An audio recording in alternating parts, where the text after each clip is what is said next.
저도 오늘 요술교 전에 이 빌립보서를 한 2번 계속 읽었습니다. 읽었는데 전체 맥락을 잡을 필요가 있죠.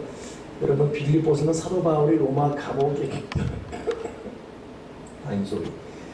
갇혀 있을 때 빌립보 교회를 향해 한 편지라 그랬죠. 그러면 도대체 이 빌립보서를 사도 바울은 로마 감옥에서 이 교인들에게 무슨 말을 하고 싶어 했을까? 오늘 1장만 보더라도 5절에 잠깐 보세요. 1장 5절 보니까 이제까지 복음을 위한 일에 너희가 참여하고 있는 것이 참 기쁘다 그랬어요. 그러니 저도 여러분도 우리 모든 삶, 각자의 삶의 처지나 또 직장이나 내용이나 목표가 각양 다양하지만 그럼에도 결국 우리는 우리 모든 일이 결국 복음에 참여하는 일이 되어야 됩니다.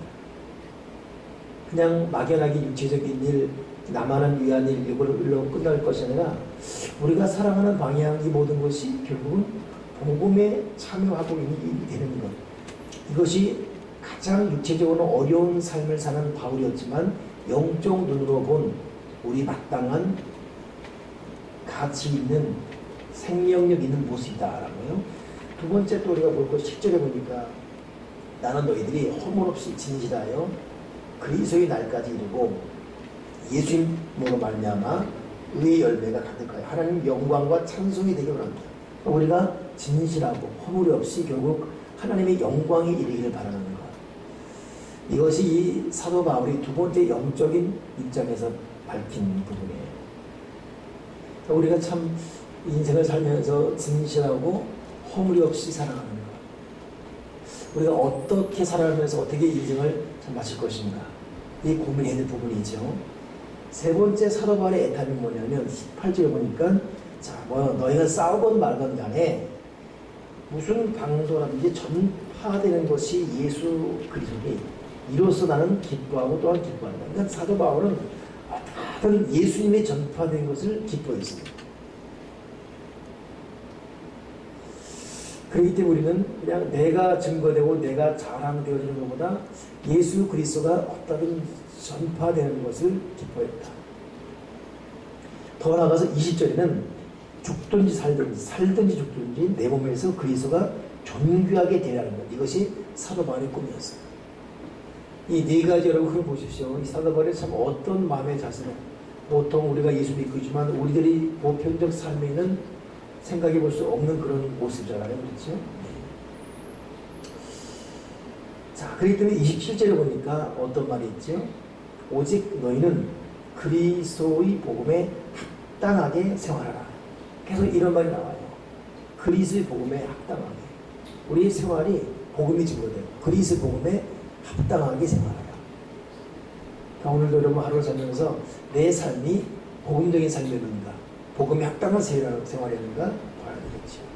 그러면서 또 20절에는 어떤 말이 있냐면 우리가 살아가는데 그냥 평탄만 간구하는데 너희가 그를 믿을 뿐 아니라 또한 그를 위해서 고난도 받게 하리라 합니다. 예수를 잘 믿을 경우 예수님 때문에 받는 고난이 있다는 것을 성경은 분명히 말하고 있습니다. 근데 우리는 정작 예수 믿으면서 어떤 고난이나 환난이 올 때 두 가지 반응이죠. 물론 첫째는 회개를 합니다. 그러나 또 내가 예수를 믿는데 왜 이런 결과가 오는가라고 낙심하지 않습니까? 그러나 여러분, 고난은 그보다 더 심오한 진리가 있습니다.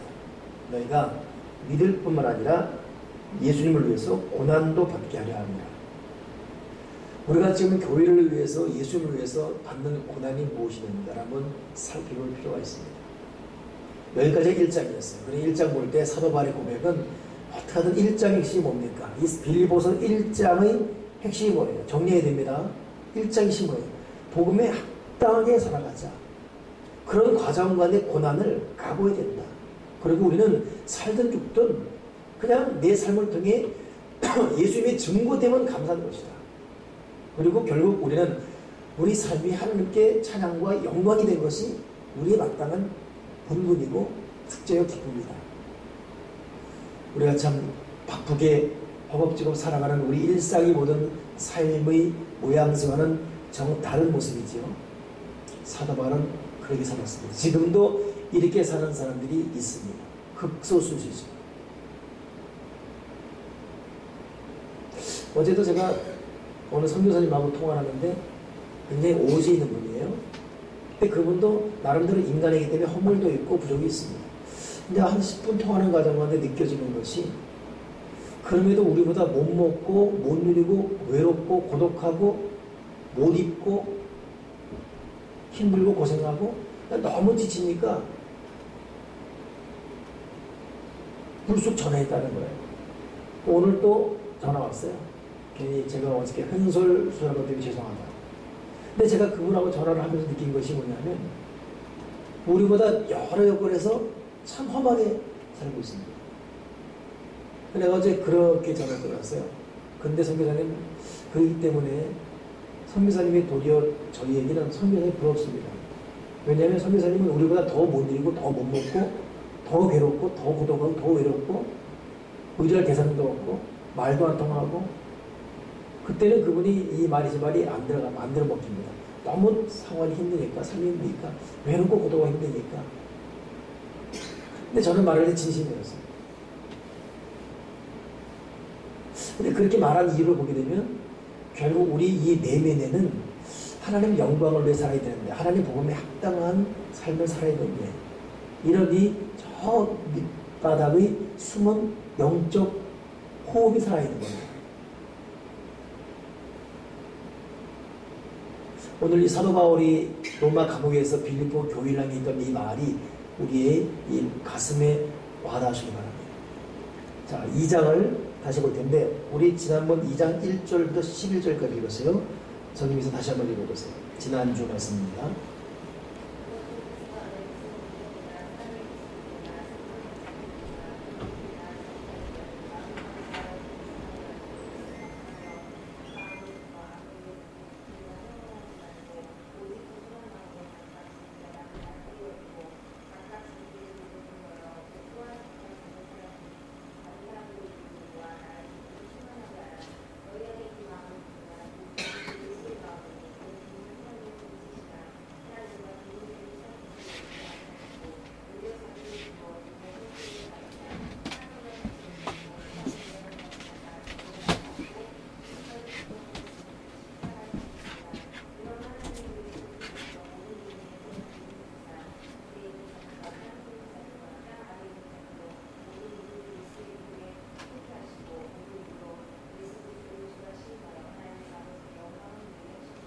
자, 아멘. 자, 2장에 넘어와서는 사도 바울이 어떤 말을 하고 있냐면 제발 다투지 말아라.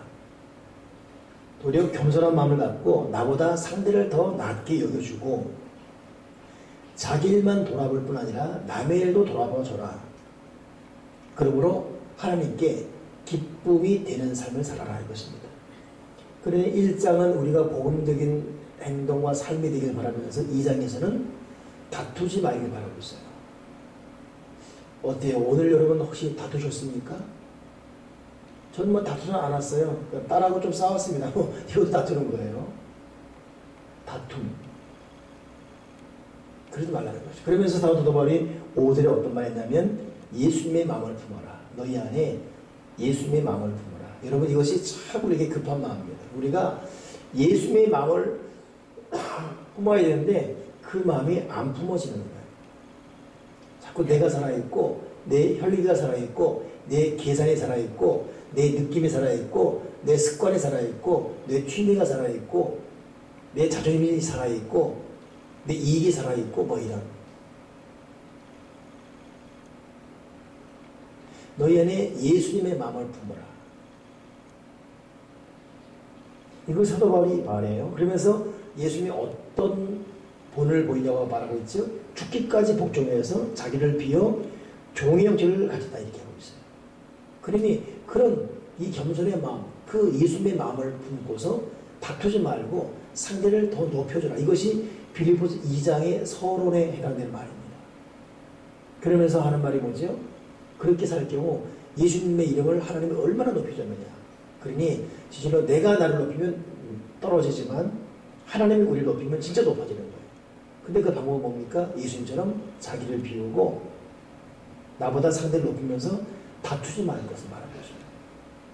쌈 따게 되면 안 된다 이거예요. 다투지 말 것을. 이것이 우리가 지난주에 봤던 것입니다. 자, 오늘은 우리가 이제 본문에 제가 전체 흐름을 좀 읽으려고 좀 본문을 좀 길게 읽었는데, 지난주까지 했던 읽었는데, 자, 오늘은 이제 12절부터 요 18절까지만 한번 우리가 좀 보겠습니다. 오늘 본문이에요. 진짜 본문입니다. 이제 2장 12절부터 18절까지. 이제 한명수 이사를 읽어보세요.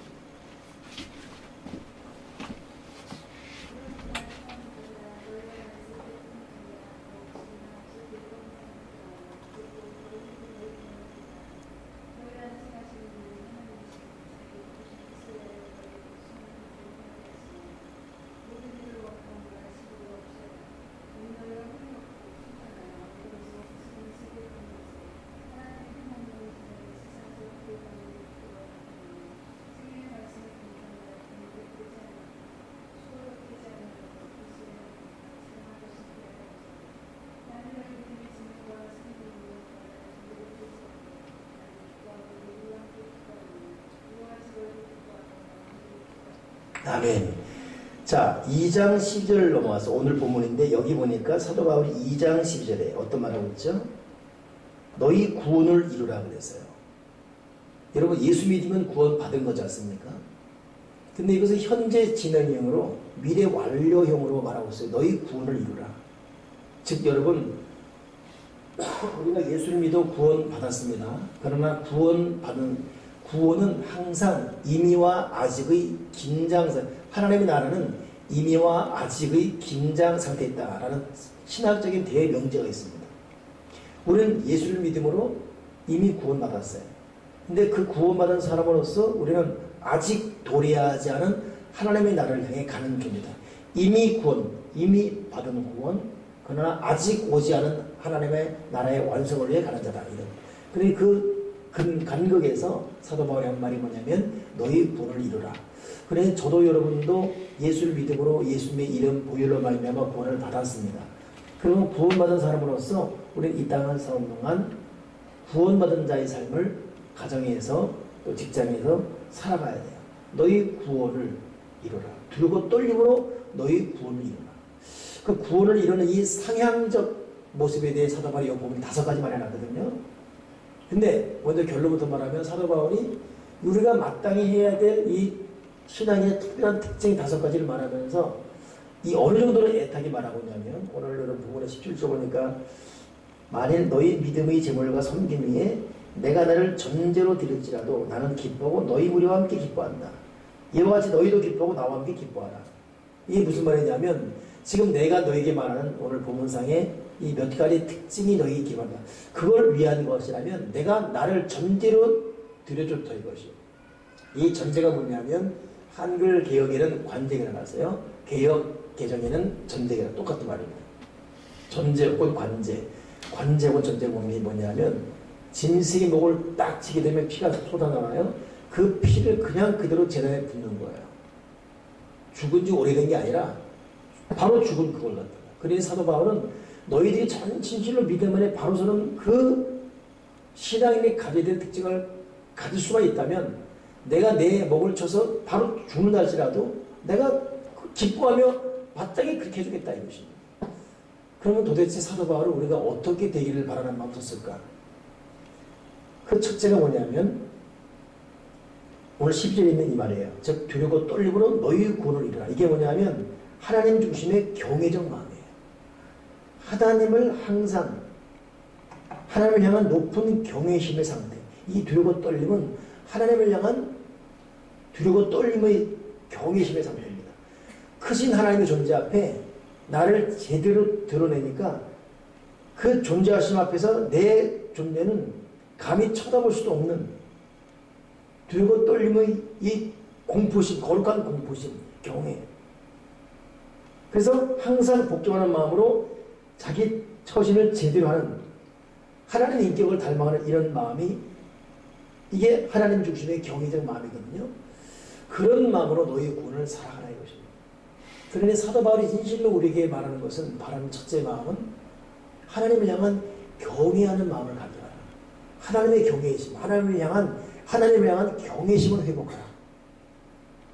이거 첫째 바람이에요. 아들아 딸아 다시 부탁한다. 하나님을 두려워해라. 하나님을 경외해라. 어제 저희 누님이 제 카톡에 이렇게 글 하나 올렸어요.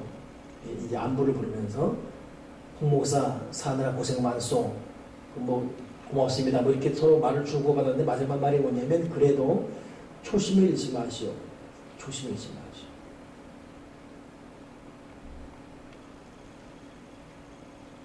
이 말은 참 저에게 두려운 말입니다. 제가 목사 안수를 받을 때 시험을 보고 그리고 간신학교에서 목사 안수 받을 때 그 뒤끝 펑펑 울었거든요. 아, 펑펑은 거짓말이고 참았죠. 그러나 눈물이 흘러고 그 기분을 그리고 그때부터는 내가 어떤 죄도 안 짓는다.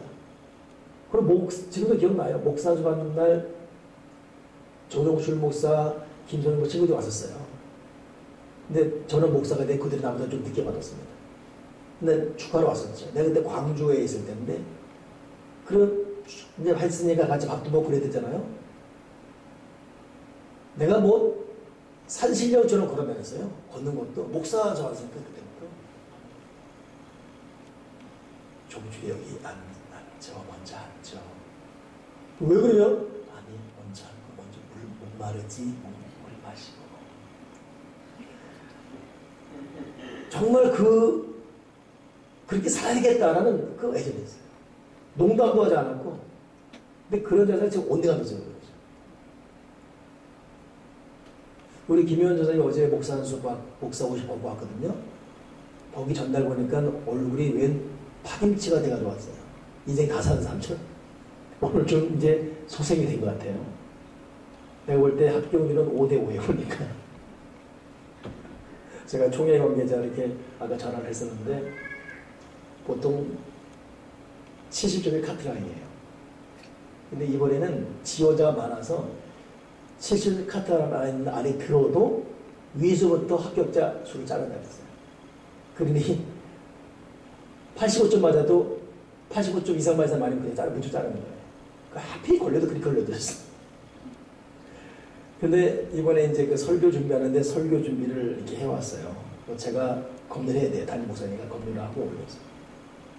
정확히 문장 써야 되거든요. 우리 선생님이 앞으로도 그런 초심으로 설교 준비하면 제2 빌리가 될 겁니다. 근데 그 초심이 분명히 없어집니다. 나도 이미 없어져 버렸으니까. 아니, 조유서. 그러니까 사도 바울은 하나님을 향한 경외심을 회복해라. 하나님을 두려워해라. 근데 여러분, 예수 믿는 지 오래될수록 또 두 번째, 교회에서 직분이 높을수록 이게 없습니다. 그래서 교회에서 이 초심을 정말 조심할 사람이 누구냐면 목사와 장로예요. 그러니까 나하고 장로는 두 분만 조심하면 돼요. 직분이 높을수록 경외심이 없어요. 그 다음은 권사. 새신자들은 두려워. 새신자들은 교회 오는 것도 두려워합니다. 그렇잖아요. 지금 이제 이사간 분인데 불교에 오래 있다가 우리 교회 남자분 계세요. 아, 그분은 세상에 교회 딱 들어오면 문 딱 열자마자 표현하시죠, 여러분. 그 이름이 안 보이던데 딱 들어오면 난 야, 어떻게 될지 모르겠어. 나도 같이 참석할 수도 없고. 근데 그분은 그런 자세였어요. 저희 어머니 불교에 침 쳤을 때 새벽 4시면 뭐 도 따러 갔다고 할 때 보면 겨울에도 목욕하고 있습니다. 목욕하고. 그러면 겨울이면 얼음이 얼음 얼어요, 머리. 우리 새벽 기도들 혹시 샤워하고 오셨나요? 아이, 목사님 지금 일어나서 이분 거 이게 더 풀리지. 사도 바울이 너희 초심을 잃지 말아라. 너희가 하나님에 대한 경외심, 거룩한 공포를 가져라.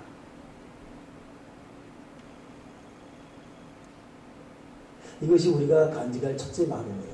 하나님을 정말 두려워하고 그분에 대한 공포를 갖고 있으면 믿음의 자세가 달라져요. 어젠가가 그 날짜 그 기록을 언제 봤나 모르겠네. 난 본을 어제 봤는데 김정은이 김일성 뭐 추도맞이에서 이렇게 금수산 경배하게 나오거든요. 와, 그 뚱뚱한 사람이 90도잖아요, 90도. 90도. 그리고 그 옆에 있는 사람들은 한 발 뒤에서 보는데 그 자세가 근데 제가 금손을 가봤어요. 평양에 갔을 때 금손 가봤는데 분위기를 김일성 동상이 여기부터 입안해요. 천장까지. 그리고 하얗습니다. 그리고 제가 볼 때는 정말 세계 최고의 어떤 밝은 은날, 눈부시지 않으면서 밝은 그런 불로 다, 그러니까 흰 동상이 딱 이러고 있어요. 음악도 묵직한 음악이. 그러니까 한 문 들어오고 두 문, 세 번째 딱 들어오면 딱 이만한 공간이에요. 근데 그 라인이 중간에 줄쳐놓고 선이 보이고 그 안을 못 들어옵니다. 그러니까 우리는 거기 있어요. 그러니까 우리는 그때 이제 교단 어떤 대표들로 이렇게 갔기 때문에 거긴 방문했지만은 절하면 또 걸려요. 우리는 보안을 걸려요. 그러니 그 사람들은 절하게 말해서 우리 절하면 하늘지 걸려요. 보안을. 그래서 그러니까 이제 입장을 알고 절하라는 건 원치 않지만 그러나 애매하게 유도하죠. 근데 제가 느꼈던 것이 딱 들어가자마자 나도 모르게 이렇게 될 수밖에 없는. 그리고 자기들도 입장 때문에 절하시 이런 말 못해요. 그러나 절하게 갑자기 다가다가 이러면 우리가 이렇게 만들어요. 근데 그게 걸려요. 보안도. 근데 우리 절 안 못하지. 근데 이야 그 경외심 들고 또 저는 그래서 그때 북한 가서 느낀 것이 야, 이 사람들이 김일성 섬기는 것처럼 우리가 하나님을 믿었으면 어떻게 됐을까?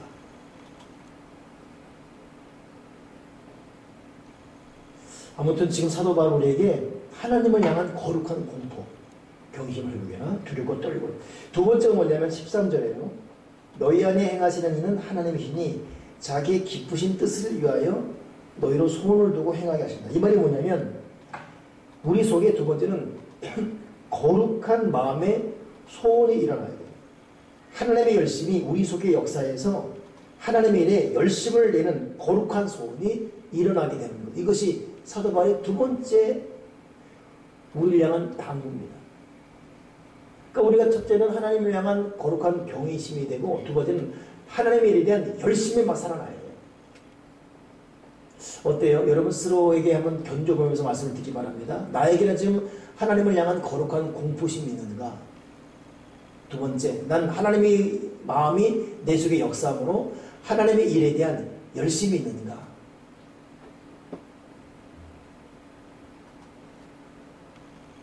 제가 지금 이제 조심스럽게 좀 마음 준비를 하면서 이제 6월달 마무리하고 또 한 2, 3주 셀바 거치면서 하반기 사역을 하고 하면서 야, 나나 우리 교우들이나 사역자의 자세 회복이 필요하다. 이 많이 느슨해져 버리고 어떤 그 경각심도 없고 조심스러움도 없고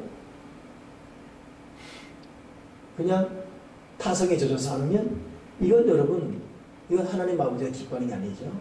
내 속에 하나님을 위한 거룩한 공포심 그리고 하나님의 마음의 역사에서 하나님의 일에 열심을 내는 자가 되게 해주시옵소서. 타성에 젖어서 그냥 자기도 모르게 기계적인 어떤 사역이 아니라 좀 열정을 열심, 내 마음에 열심. 그래서 오늘 너희 안에 행하시는 이는 하나님의 역사여야 돼요. 기쁘신 뜻을 위해 너희를 두고 너희로 소원을 두고 행하게 하십니다. 세 번째 사도 바울이 지금 우리에게 바라는 게 뭐냐면 14절 보니까 모든 일을 원망과 시비가 없게 하라. 즉 원망과 시비가 없는 평안과 확신. 이것이 세 번째. 이 원망이라는 것은 이 원어적으로 해석하게 되면 불평을 품고 수군거리는 말입니다.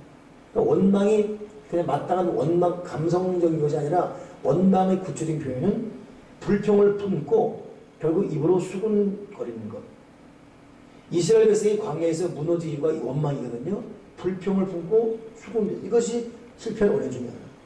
그래서 고린도전서 10장 10절 보면 저희 중에 어떤 이들이 원망하다가 즉 불평을 품고 수군거리다가 멸망시킨 자에게 멸망했다. 멸망시킨 자가 있어요. 멸망시키는 분이 있습니다. 그분이 누굽니까? 하나님의 영이신데 원망하면 자꾸 불평을 품고 수군되고 그러면 원망이 그런가 하면 시비라는 것은 뭐냐면 말다툼하는 언쟁 또는 의심을 말합니다. 시비라는 것은 원망은 여러분 불평을 품고 수군되는 것이고 원망은 시비라는 것은 뭐냐면 말다툼하는 언쟁 또는 의심을 말합니다. 그래서 원망은 하나님과의 관계에서 오는 거라면, 관계에 대한 거라면, 시비는 사랑과 관계는 약점들이에요. 결국 여러분, 하나님을 향한 원망이건 사랑과의 시비건 하나님에 대한 경외심이 없을 때 이런 원망과 시비 같은 이 병적 증상들이 자꾸 나타납니다. 하나님을 향한 원망의 마음이 있습니까? 혹시 사랑과의 자꾸 시비가 납니까? 이러다가 이 광야에서 멸망했거든요. 성화조건, 즉 하나님의 구원을 비로고 떨림으로 이루어야 될 저와 여러분의 자세는 하나님 내 삶 속에서 원망과 시비가 없어지게 도와주시옵소서. 우리는 성격적 변화가 참 필요합니다. 스타일의 변화가 필요하죠. 근데 저도 이 말씀을 좀 준비하면서 가만히 생각해보면 원망, 불평, 이것도 중요한데 이 혈기라고 있잖아요. 분노, 혈기라는 거. 이게 가만히 보면 나 혈기 내리지 말아야지, 성질 내지 말아야지라고 자기 어떤 그 의식세계의 속도를 앞서가는 혈기형이 있어요. 신앙인은 이러해야 돼, 겸손해야 되고 온유해야 돼, 사랑이 있어야 돼, 참아야 돼. 그거 아무것도 아니잖아. 이거 이제 툭 튀어나오는 분노형이 있어요. 혈기형이 있어요. 그래서 사도 바울 인식이 너희 생에 죄가 역사하는데 그 죄라는 것은 어떤 존재를 말하고 있어요. 히브리적, 헬라적 표현은 죄, 존재. 또 하나의 사람이에요. 또 하나의 사람. 또 하나의 영이 있어요. 이거 여러분 빨리 제압하지 않으면 이것이 내 인격처럼. 그러니까 자기 머리에 툭 튀어나와요. 참을 수 있는 그런 단계가 아니야. 먼저 튀어나와버리니까. 누가 화나게 만들었어. 이게 아니에요. 하다가 바로 튀어나와버립니다. 이게. 또 하나의 존재가 있는 거예요.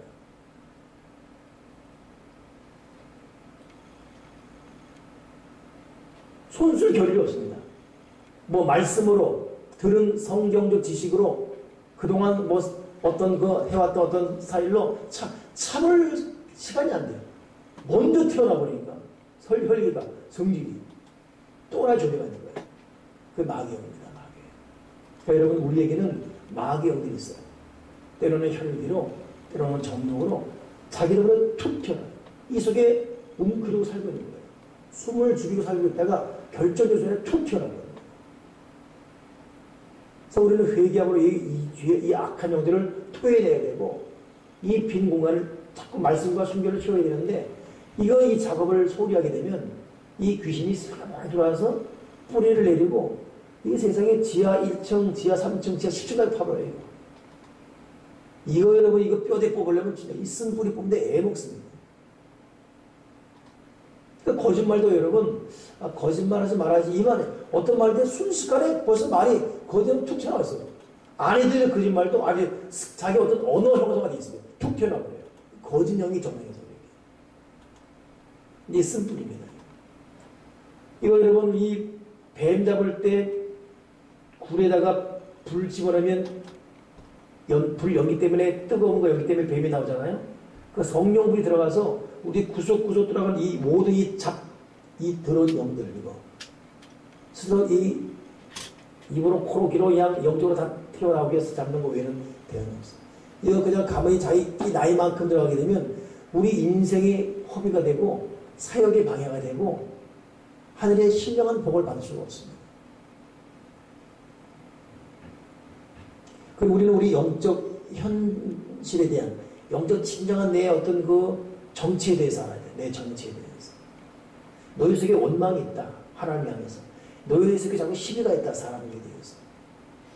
너희 속에 네가 지금 하나님 향한 거룩한 공포가 없어.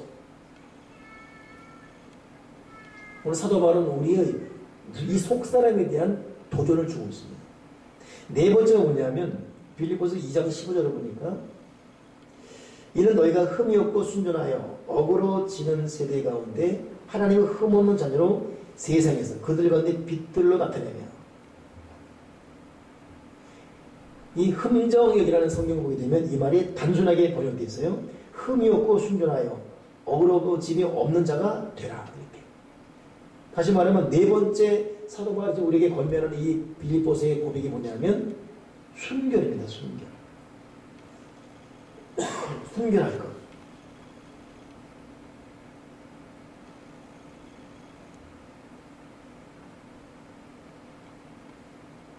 불결하지 않는 정신과 마음을 갖는 것. 세상 것이 섞이고 혼합되지 않는 것. 그러니 세상과의 관계에서 흠이 없고 자기 자신과의 관계에서 순전할 때 이것이 하나님의 흠없는 자녀입니다. 흠없는 자녀입니다. 그 하나님의 흠없는 자녀, 순결한 자녀가 되려면 세상 것과 혼합이 되면 안 돼요. 그리고 내 자신과. 언제만 어느 교회는 그렇게 하는 말도 있어요. 목사님, 그냥 교회 안에서만 사역하다가 어떤 특별한 일로 세상 사람과 이렇게 어떤 일들을 대화하는 가운데 너무 세상이 너무 끔찍하고 너무 더럽고 너무 추하고 저는 그 말을 충분히 이해합니다. 저는 그래서 그분 대화할 때 그런 말 했어요. 나는 도리어 목사의 99% 다 믿는 사람 이상입니다. 만나는. 밖에 나가면 목사 만나고 장로 만나고 교회는 교회인 만나고 그렇다고 또 이 완전히 세상 사람 만날 때는 더러고 추한 차 넘어서 무섭다. 무섭다. 그래도 여러분 우리 신앙이 낫습니다. 또 그래도 우리가 나요. 뭐 기독교를 개독교 그러고 뭐 안티크리스찬 그러고 좀 목사들 먹상으로 뭐 욕하지만 그래도 우리가 낫습니다.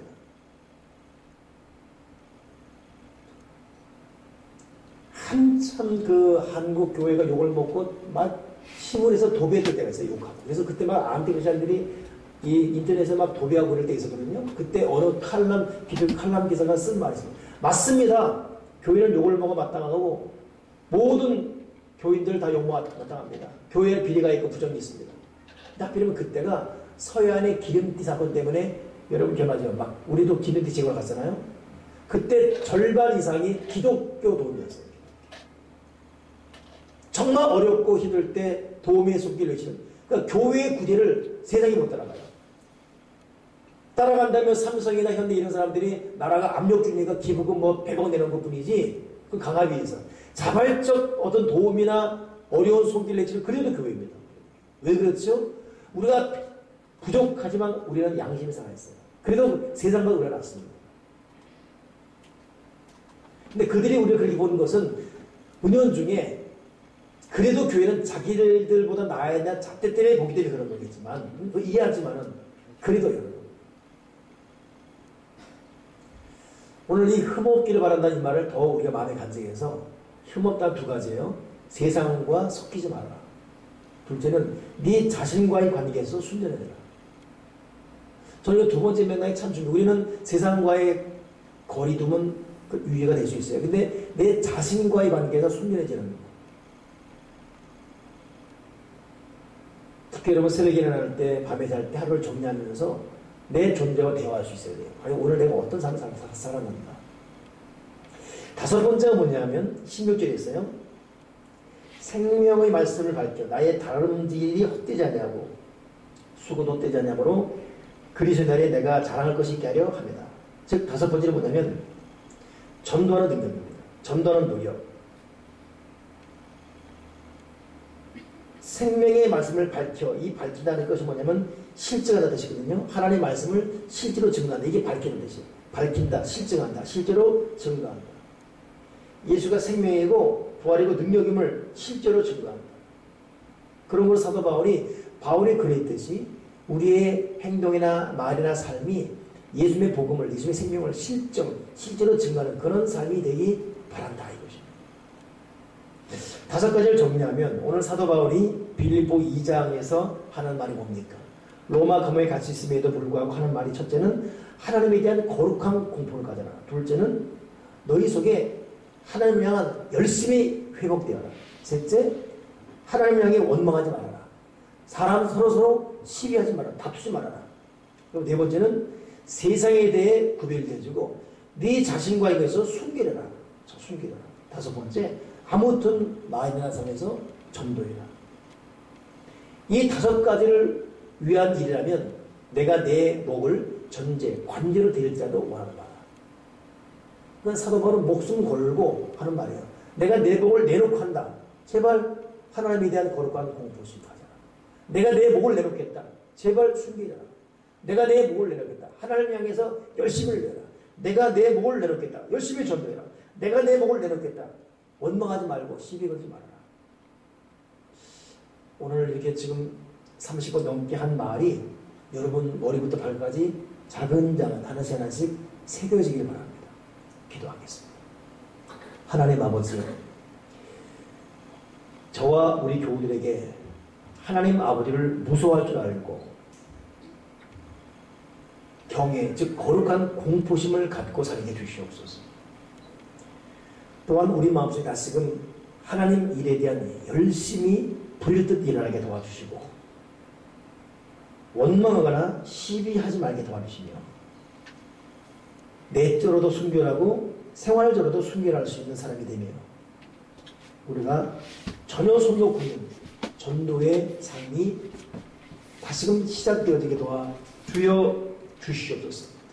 아예 목을 내놓고 말하는 사도 바울이 울부짖음, 감옥에서 쫓아있던 이 울부짖음, 이것이 성령을 통해 나에게 강력한 경고로 들려오게 하시고 결국 우리가 하나님 이 뜻을 향한 영광을 향한 하나님의 사람이 주여 되어지게 도와 주시옵소서. 주 예수 그리스도 이름으로 기도드립나이다. 아멘.